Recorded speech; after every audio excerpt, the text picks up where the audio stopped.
नमस्कार, आदाब, सत श्री अकाल, गुड मॉर्निंग दोस्तों। जीएस वाले भैया आपका हार्दिक स्वागत एवं अभिनंदन करते हैं।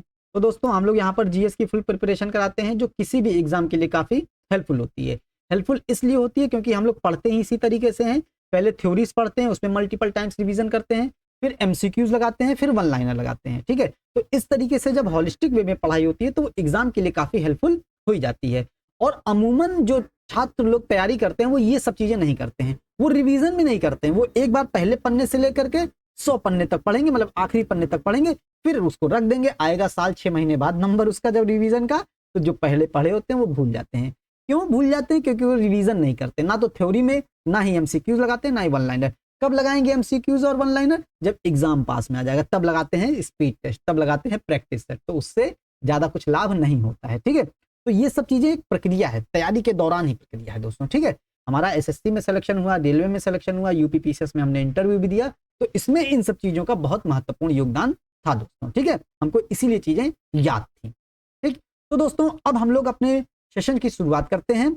हम लोग पॉलिटी पढ़ रहे थे, पॉलिटी में हम लोग सर्वोच्च न्यायालय पढ़ रहे थे। सर्वोच्च न्यायालय में हम लोग पिछली क्लास मतलब अनुच्छेद 131 तक, प्रारंभिक क्षेत्राधिकार तक बहुत अच्छे से पढ़ चुके हैं। अगर नहीं पढ़े हैं तो जाके जरूर देखिएगा, आपका सब एक बार में क्लियर हो जाएगा दोस्तों। ठीक है, क्लियर का मतलब याद हो जाएगा, साफ नहीं हो जाएगा एकदम। ठीक, अब हम लोग अपीली क्षेत्राधिकार पढ़ते हैं। अपीली क्षेत्राधिकार का मतलब क्या होता है? अपील करने वाला क्षेत्र, मतलब ऐसा क्षेत्र जहां पर अपील की जा सकती हो। ठीक है, तो अपील करने में कई सारी चीजें आ जाती हैं, कई अनुच्छेद आ जाते हैं। ठीक है, इसमें ये ध्यान देना, मतलब देश का सबसे बड़ा अपीली न्यायालय सर्वोच्च न्यायालय। मतलब अगर हम हर जगह से हार जाएं तो कहां जा सकते हैं? सर्वोच्च न्यायालय। कहां अपील कर सकते हैं? सर्वोच्च न्यायालय। तो मतलब देश का हमारे सबसे बड़ा अपीली न्यायालय कहां है? कौन सा है? सर्वोच्च न्यायालय है। ठीक है, ये चीज ध्यान देनी है। मतलब इसे भारत के सभी उच्च न्यायालयों के निर्णय के विरुद्ध अपील सुनने का अधिकार है। मतलब कोई भी उच्च न्यायालय किसी भी प्रकार का निर्णय दे दे, अगर हम उस निर्णय से संतुष्ट नहीं है तो हम सीधा सर्वोच्च न्यायालय में फाइल दायर कर सकते हैं, अपील दायर कर सकते हैं। ठीक है, ये चीज ध्यान देनी है। लेकिन अब उसके संदर्भ में विभिन्न प्रावधान हैं। जैसे अनुच्छेद 132 के तहत संवैधानिक मामलों में अपील की जा सकती है। मतलब अगर संवैधानिक मामला है, कोई कानूनी मामला है, ठीक, कोई विधिक मामला है, मतलब पेचीदा मामला है, तो उसके संदर्भ में कानून से संबंधित मामला, विधि से संबंधित मामले, नियम कानून से संबंधित मामलों के बारे में, संविधान के अनुच्छेदों के बारे में हम लोग कहां अपील कर सकते हैं? अनुच्छेद 132 के तहत सीधा सर्वोच्च न्यायालय में अपील कर सकते हैं। लेकिन इसके पहले उच्च न्यायालय उसके बाद में कोई फैसला सुनाई हो, तभी तो अपील कर सकते हैं, तभी तो अपील का अधिकार मिला। उसके पहले तो अपील का अधिकार मिला नहीं है कि नहीं? तो अपील का मतलब ये होता है कहीं से अगर नाखुश है तो वहां जाके अपील कर सकते हैं दूसरी जगह। ठीक है, तो ये हो जाएगा, ये हो गया। अनुच्छेद 133 के तहत सिविल मामलों में अपील, दीवानी मामले इसको कहते हैं। दीवानी मामलों में आ जाता है जैसे गोद, तलाक, उत्तराधिकार का मामला, संपत्ति का मामला है, नहीं है, ये सब आ जाते हैं सिविल मामलों में। ठीक है, अब इन दोनों के संदर्भ में एक चीज ध्यान देनी है। अनुच्छेद 132 और अनुच्छेद 133 के मामले में उपर्युक्त दोनों संदर्भों में, ये दोनों संदर्भों में जब उच्च न्यायालय प्रमाण पत्र दे दे कि विधि का कोई सारवान प्रश्न नहीं, तो इसका मतलब यह है कि इन दोनों मामलों में उच्च न्यायालय यह प्रमाणित कर दे कि इन दोनों मामलों में कोई विधिक मामला है, कोई कानून से संबंधित व्याख्या का मामला है, तो उस व्याख्या को अगर सर्वोच्च न्यायालय करे, मतलब ये प्रमाण पत्र उच्च न्यायालय दे दे कि ये व्याख्या भैया सर्वोच्च न्यायालय कर सकती है। ठीक है, ये व्याख्या सर्वोच्च न्यायालय के करने लायक है। ठीक है, इसमें विधि का कोई सारवान प्रश्न निहित है और इसमें ये इसकी व्याख्या जो है सर्वोच्च न्यायालय कर सकती है, तो इस मामले में उच्च न्यायालय अगर प्रमाण पत्र देती है कि विधि का कोई सारवान प्रश्न निहित है, तो अनुच्छेद 132 और अनुच्छेद 133 के तहत संवैधानिक मामलों में और सिविल मामलों में अपील कहां की जा सकती है? सर्वोच्च न्यायालय में की जा सकती है। ठीक है, और क्या कह रहा है? उच्च न्यायालय की राय में सर्वोच्च न्यायालय द्वारा व्याख्या आवश्यक हो। मतलब उच्च न्यायालय जान रही है कि इसके बारे में इसकी व्याख्या आवश्यक है और वो व्याख्या सर्वोच्च न्यायालय के माध्यम से की जानी चाहिए, तो उच्च न्यायालय अपील करने के लिए प्रमाण पत्र देती है। ठीक है, ये चीज ध्यान देनी है।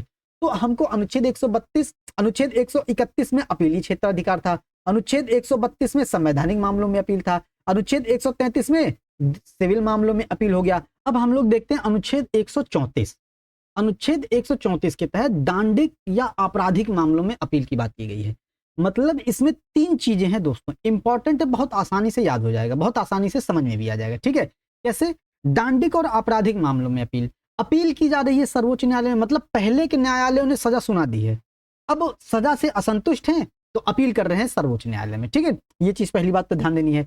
दूसरा, अब इसमें क्या क्या चीजें हैं यदि देखना है, यदि अधीनस्थ न्यायालय द्वारा निर्दोष सिद्ध किए गए व्यक्ति को उच्च न्यायालय दोषी ठहराकर मृत्युदंड या 10 वर्ष या अधिक की सजा सुनाती है तो हम अपील कर सकते हैं सर्वोच्च न्यायालय। कहने का मतलब ये क्या है, जैसे जिला न्यायालय होती है या कोई सत्र न्यायालय है या अधीनस्थ न्यायालय है, उसके द्वारा किसी व्यक्ति को किसी मामले में निर्दोष साबित कर दिया गया। ठीक है, कि मतलब ये व्यक्ति निर्दोष है, लेकिन अब क्या किया उच्च न्यायालय ने, उस मामले को बुलाया अपने पास, उस मामले को बुलाया और उसमें जो है उस व्यक्ति को दोषी करार दे दिया, और या तो दोषी में या तो मृत्युदंड दे दिया या 10 वर्ष की सजा दे दी या 10 वर्ष से अधिक की दे दी। तो इस संबंध में सर्वोच्च न्यायालय में अपील की जा सकती है कि हमको तो अधीनस्थ न्यायालय ने निर्दोष साबित कर दिया था, लेकिन उच्च न्यायालय अपने पास मंगाता है, फिर जो है मृत्युदंड देता है या 10 वर्ष की सजा या 10 वर्ष से अधिक की सजा देता है। तो इस संबंध में पहला केस ये है, दांडिक या फौजदारी मामलों में या आपराधिक मामलों में हम अपील सर्वोच्च न्यायालय में कर सकते हैं। ठीक है, ये हो गया पहला मामला। इसमें दूसरा मामला क्या जाता है, उच्च न्यायालय ने किसी मामले को सत्र न्यायालय या अधीनस्थ न्यायालय से अपने पास मंगवाकर, मतलब पहले वाले में भी है, उच्च न्यायालय ने अपने पास मंगवाया है, अधीनस्थ न्यायालयों से अपने पास मंगवाकर अभियुक्त को दोषी ठहराकर फांसी या 10 वर्ष या अधिक की कारावास की सजा सुना दे। मतलब दोनों में सिर्फ एक चीज का अंतर है कि पहले वाले में अधीनस्थ न्यायालय के द्वारा निर्दोष साबित कर दिया गया था और दूसरे वाले में निर्दोष साबित नहीं किया गया है, तो लेकिन सत्र न्यायालय या अधीनस्थ न्यायालय से किसी मामले को अपने पास मंगवा लिया गया है। ठीक है, उसमें मामला चल रहा था या मामला पेंडिंग में था, उसमें अपने पास मंगवा लिया है, चाहे मृत्युदंड दे दे, चाहे 10 वर्ष की सजा सुना दे, चाहे 10 वर्ष से अधिक की या उम्र कैद की कोई भी सजा सुना दे। अगर अधीनस्थ न्यायालय से मामला आया है उच्च न्यायालय के पास किसी भी मामले में, चाहे वहां पेंडिंग केस हो चाहे निर्दोष साबित कर दिया हो, दोनों मामलों में हमको अगर उच्च न्यायालय ने सजा सुनाई है दोषी ठहरा करके, तो सर्वोच्च न्यायालय में अपील की जा सकती है। ये चीज ध्यान देनी है। तीसरा क्या है, जैसे अभी ऊपर हम लोग देख चुके थे, उच्च न्यायालय की राय में सर्वोच्च न्यायालय के द्वारा इसकी व्याख्या आवश्यक है, तो ऐसे यहां पर है उच्च न्यायालय स्वयं प्रमाणित कर दे, उच्च न्यायालय के द्वारा प्रमाण दे दिया जाए, प्रमाणित किया जाए कि वह मामला सर्वोच्च न्यायालय में अपील के योग्य है। ठीक है, ये चीज ध्यान देनी है। तो अनुच्छेद 134 में दांडिक या आपराधिक मामलों में अपील के संदर्भ में 3 चीजें ध्यान देनी है। कौन कौन सी, अगर सत्र न्यायालय या जिला न्यायालय या अधीनस्थ न्यायालय ने किसी को निर्दोष साबित कर दिया और उच्च न्यायालय ने अपने पास मंगाकर फांसी दे दी, मृत्युदंड दे दिया, उम्र कैद दे दी या 10 वर्ष से अधिक की सजा दे दी, तो सर्वोच्च न्यायालय में अपील किया जा सकता है। दूसरा, यदि सत्र या जिला या अधीनस्थ न्यायालय में कार्य पेंडिंग में है, उसको उच्च न्यायालय अपने पास मंगाता है और सजा दे देता है, तो अपील सर्वोच्च न्यायालय में की जा सकती है। तीसरा, यदि उच्च न्यायालय खुद ही कह दे किसी दांडिक या किसी आपराधिक मामले में कि इसमें विधि का सारवान प्रश्न निहित है और सर्वोच्च न्यायालय के द्वारा इसमें अपील के योग्य है, सर्वोच्च न्यायालय के द्वारा इसमें व्याख्या की आवश्यकता है, तो अपील सर्वोच्च न्यायालय में की जा सकती है। यह हो गया अनुच्छेद 133 अनुच्छेद 134 के तहत अपीली क्षेत्राधिकार में। अब हम लोग देखते हैं अनुच्छेद 136 के तहत भी अपील की जा सकती है सर्वोच्च न्यायालय में, लेकिन सर्वोच्च न्यायालय में इसमें जो अपील की जा सकती है वो विशेष अनुमति से अपील की जाती है। विशेष अनुमति से अपील होती है, इसमें यह ध्यान देना है, मतलब किसी भी न्यायालय के निर्णय के विरुद्ध किसी भी मामले में सर्वोच्च न्यायालय स्वयं अपील की अनुमति दे सकता है। मतलब कोई भी न्यायालय हो, सत्र न्यायालय, अधीनस्थ न्यायालय, जिला न्यायालय, उच्च न्यायालय, किसी भी न्यायालय के निर्णय ने अगर कोई भी न्यायालय अगर निर्णय दिया है तो उस निर्णय के विरुद्ध सर्वोच्च न्यायालय मामले को अपने पास मंगा सकता है। ये तो पहला मामला हो गया इसका। ठीक है, ये विशेष अनुमति से अपील की जा सकती है, इसमें सर्वोच्च न्यायालय खुद मंगा लेता है। ठीक है, ये ध्यान देना कि लाओ जरा देखें, है कि नहीं, ये चीज ध्यान देनी है। दूसरा, जब अपील की शर्त पूरी ना हो, मतलब अपील करना है लेकिन कुछ लिखा पढ़ी का काम या कुछ कागजी काम या कुछ अन्य की अपील की शर्तें पूरी नहीं हो रही हो, तो सर्वोच्च न्यायालय से सीधा अपील की अनुमति की प्रार्थना की जा सकती है कि मान्यवर हमारे पास ये चीज नहीं हो पा रही है, हम अपील की शर्त पूरी नहीं कर पा रहे हैं, लेकिन फिर भी हम चाहते हैं कि सर्वोच्च न्यायालय में अपील की जा सके, तो इस मामले में सर्वोच्च न्यायालय में सीधे अपील की जा सकती है। और विशेष अनुमति कौन देता है, यहाँ सर्वोच्च न्यायालय देता है विशेष अनुमति। ठीक है, इसीलिए कहा जाता है अनुच्छेद 136 के तहत विशेष अनुमति से अपील की जा सकती है। ठीक है, ये ध्यान देना है। तो अनुच्छेद 131 प्रारंभिक क्षेत्राधिकार, अनुच्छेद 132 के तहत अपीली में संवैधानिक मामलों में अपील थी, अनुच्छेद 133 में दांडिक मामलों में अपील थी और अनुच्छेद 134 में आपराधिक मामलों में अपील थी। अब अनुच्छेद 136 विशेष अनुमति से अपील आ जाती है। ठीक है, अब दोस्तों हम लोग देखते हैं अनुच्छेद 137, बहुत इंपॉर्टेंट है अनुच्छेद 137। क्यों इंपॉर्टेंट है अभी पता चल जाएगा आपको। निर्णयों का पुनर्विलोकन या पुनरीक्षण। दोस्तों निर्णयों का पुनर्विलोकन और न्यायिक पुनर्विलोकन दोनों में अंतर है, ध्यान देना है। अब निर्णयों का पुनर्विलोकन, निर्णय कौन सुनाती है? निर्णय सर्वोच्च न्यायालय सुनाती है और उच्च न्यायालय सुनाती है और अन्य न्यायालय सुनाते हैं। लेकिन यहां पर निर्णयों के पुनर्विलोकन में हमको यह ध्यान देना है, निर्णय का पुनर्विलोकन हो सकता है, मतलब न्यायालय को अपने ही निर्णय पर पुनर्विचार करने और उसे बदल देने का अधिकार होता है। ठीक है, जैसे हम लोग देखते होंगे कि सर्वोच्च न्यायालय ने पहले किसी मामले में दिया होगा निर्णय, फिर वर्तमान समय में कोई अन्य निर्णय दे दिया। ठीक है, अपने निर्णय को बदल दिया। बदला क्यों जाता है? बदला वर्तमान समाज की सामाजिक, आर्थिक, राजनीतिक, सांस्कृतिक परिस्थितियों को देखते हुए निर्णय को बदला जाता है। या पहले कोई मामला सुना दिया गया हो जिसमें किसी तथ्यों की कमी के कारण जो है कोई अपराध साबित हो गया हो या कोई निर्दोष साबित हो गया हो, तो बाद में कोई तथ्य मिले तो उस संदर्भ में जो है पुराने निर्णय को बदला जा सकता है। ठीक है, तो ये हमको देखना, निर्णयों का पुनर्विलोकन।